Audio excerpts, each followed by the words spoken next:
Alam niyo,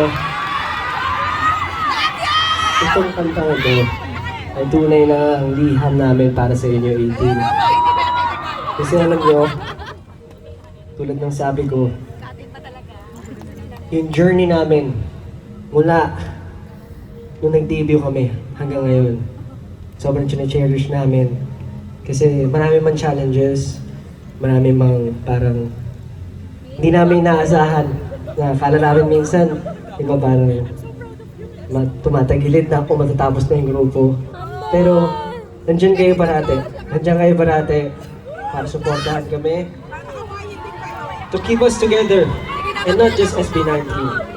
But 18, of course, and SB19 mula ikalawang yugto.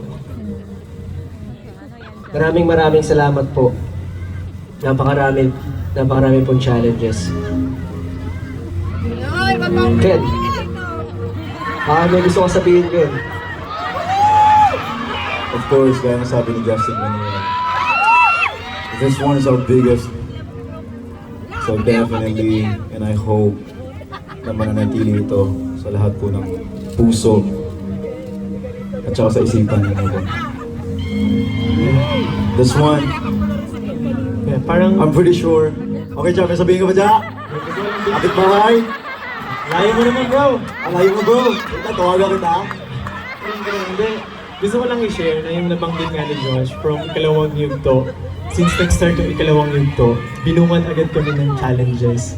Nag-start with, nung nirelease namin yung What, nag-pandemic. And then after that, ang dami namin ginawa. Tapos, nagkaroon na naman ulit ng malaking problema.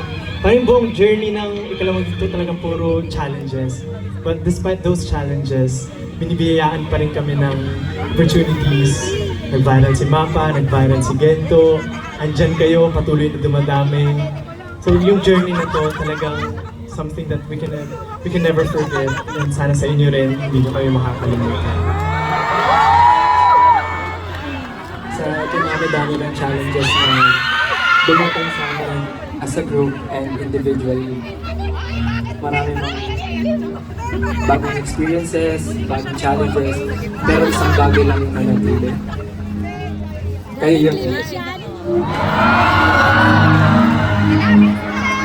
Kaya maraming salamat.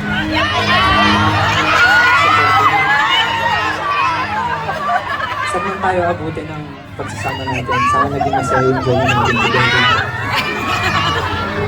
Kaya naman ngayong gabi, let's create more memories together, 18. Let's make more memories together.